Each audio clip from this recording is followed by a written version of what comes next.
Så jag lener meg tilbake, livet mitt er deilig. Fyll din kopp, fyller den til topp.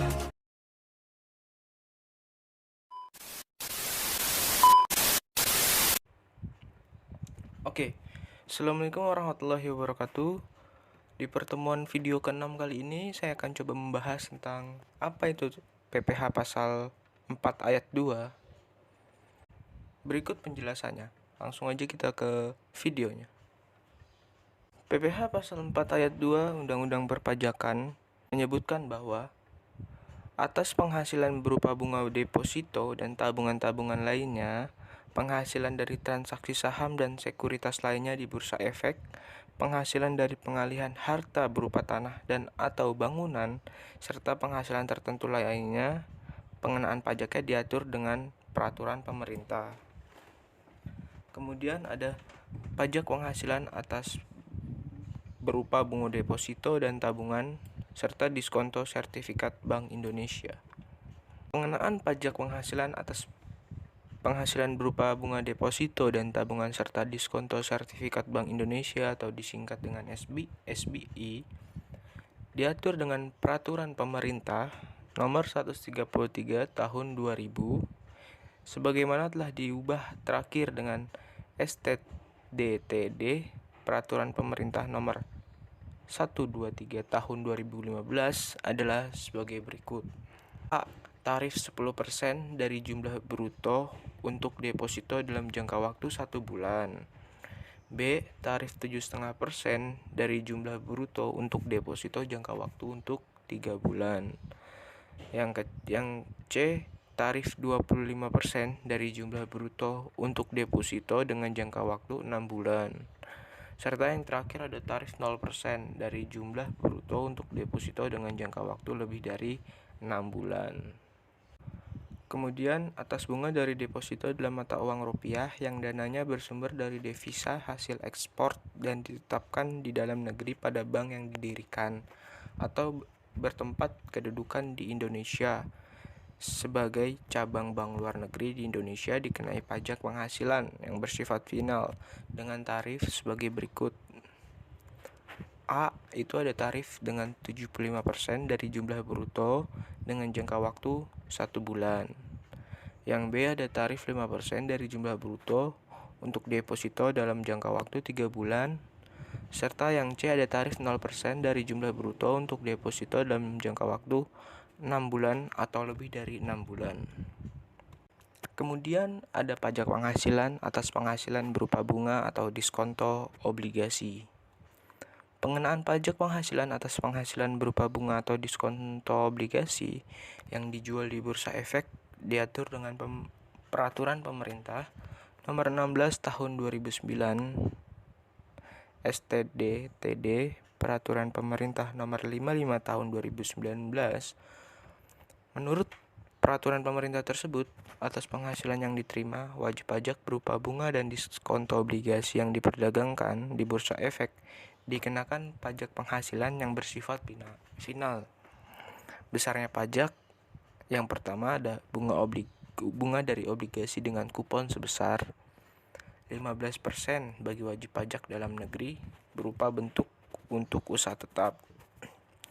Yang kedua 20% atau sesuai dengan tarif berdasarkan persetujuan penghindaran pajak berganda bagi wajib pajak luar negeri selain untuk bentuk usaha tetap. Yang kedua ada diskonto dari obligasi dengan kupon sebesar A 15% bagi wajib pajak dalam negeri dan bentuk usahanya tetap. Yang B 20% atau sesuai dengan tarif berdasarkan persetujuan penghindaran pajak berganda bagi wajib pajak luar negeri selain bentuk usaha tetap dari selisih lebih harga jual atau nilai normal di atas harga perolehan obligasi tidak termasuk bunga berjalan. Yang ketiga ada diskonto dan obligasi tanpa bunga sebesar A 15% bagi wajib pajak dalam negeri dan bentuk usahanya tetap. Yang kedua ada 20% atau sesuai dengan tarif berdasarkan persetujuan penghindaran pajak berganda bagi wajib pajak luar negeri selain bentuk usaha tetap. Berikutnya ada pajak penghasilan atas penghasilan berupa sewa tanah dan atau bangunan. Pengenaan pajak penghasilan atas penghasilan berupa sewa tanah dan atau bangunan diatur dengan Peraturan Pemerintah Nomor 29 Tahun 1996 sebagaimana telah diubah dengan Peraturan Pemerintah Nomor 5 Tahun 2002. Menurut ketentuan tersebut, penghasilan berupa sewa dan atau bangunan dikenakan PPh yang bersifat final. Artinya, besar PPh yang dipotong adalah sebesar 10% baik atas penghasilan yang diterima oleh wajib pajak maupun orang pribadi dari jumlah bruto nilai persewaan tanah dan atau bangunan. Di sini ada rumusnya, itu PPh final sama dengan 10% dikali bruto. Contoh soalnya, PT DBS menyewa sebuah ruko dari Tuan Wibawa untuk dijadikan kantor dengan nilai sewa sebesar 40 juta rupiah. Maka PPh pasal 4 ayat 2 yang dipotong oleh PT DBS adalah pakai rumus yang tadi, yaitu 10% dikali bruto. Brutonya 40 juta rupiah sama dengan PPh pasal 4 ayat 2-nya itu sebesar 4 juta rupiah. Kemudian ada pajak penghasilan atas penghasilan dari pengalihan hak atas tanah dan atau bangunan. Yang pertama, atas penghasilan yang diterima atau diperoleh orang pribadi atau badan dari pengalihan hak atas tanah dan bangunan, perjanjian pengikatan jual beli atas tanah dan atau bangunan beserta perubahannya.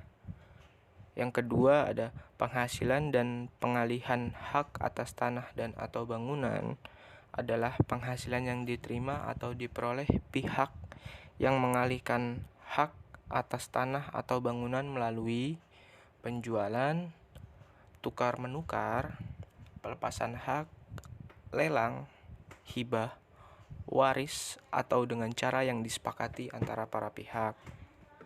Kemudian ada pajak penghasilan atas hadiah undian. Pengenaan pajak penghasilan atas penghasilan berupa hadiah undian diatur dalam Peraturan Pemerintah Nomor 132 Tahun 2000. Menurut ketentuan peraturan tersebut, penghasilan berupa undian dengan nama dan dalam bentuk apapun dipotong atau dipungut pajak penghasilan yang berupa final. Besar pajak penghasilan yang wajib dipotong atau dipungut yaitu sebesar 25% dari jumlah bruto hadiah undian. Rumusnya dari pajak penghasilan atas undian adalah PPh final sama dengan 25% dikalikan dengan bruto. Contoh soalnya yaitu PT Dipta dalam rangka mempromosikan produk barunya menyelenggarakan undian dengan hadiah berupa uang tunai senilai 100 juta rupiah. Maka PPh pasal 4 ayat 2 yang dipotong oleh PT Dipta ialah rumusnya PPh final sama dengan 25% dikali dengan bruto. Jadi sama dengan 25% dikalikan dengan 100 juta rupiah, maka PPh pasal 4 ayat 2 yang diterima yaitu 25 juta rupiah. Selanjutnya ada PPh atas penghasilan dari usaha yang diterima atau diperoleh wajib pajak yang memiliki peredaran bruto tertentu. Pengenaan pajak penghasilan atas penghasilan dari usaha yang diterima atau diperoleh wajib pajak yang memiliki peredaran bruto tertentu diatur dalam Peraturan Pemerintah Nomor 23 Tahun 2018. Atas penghasilan dari usaha yang diterima atau diperoleh wajib pajak dalam negeri yang memiliki peredaran bruto tertentu dikenai pajak penghasilan yang bersifat final. Pajak penghasilan yang bersifat final itu sebesar 0,5%. Wajib pajak yang dikenai pajak penghasilan final di sini merupakan yang pertama itu wajib pajak orang pribadi. Yang kedua, wajib pajak badan yang berbentuk koperasi, persekutuan komanditer, firma, atau perseroan terbatas. Adapun yang menerima atau memperoleh penghasilan dengan peredaran bruto tidak melebihi sebesar 4,8 miliar rupiah dalam 1 tahun pajak. Oke, Jadi itu saja penjabaran tentang PPH pasal 4 ayat 2 yang bisa saya sampaikan. Mohon maaf bila ada salah-salah kata. Wabillahi taufiq wal hidayah. Wassalamualaikum warahmatullahi wabarakatuh.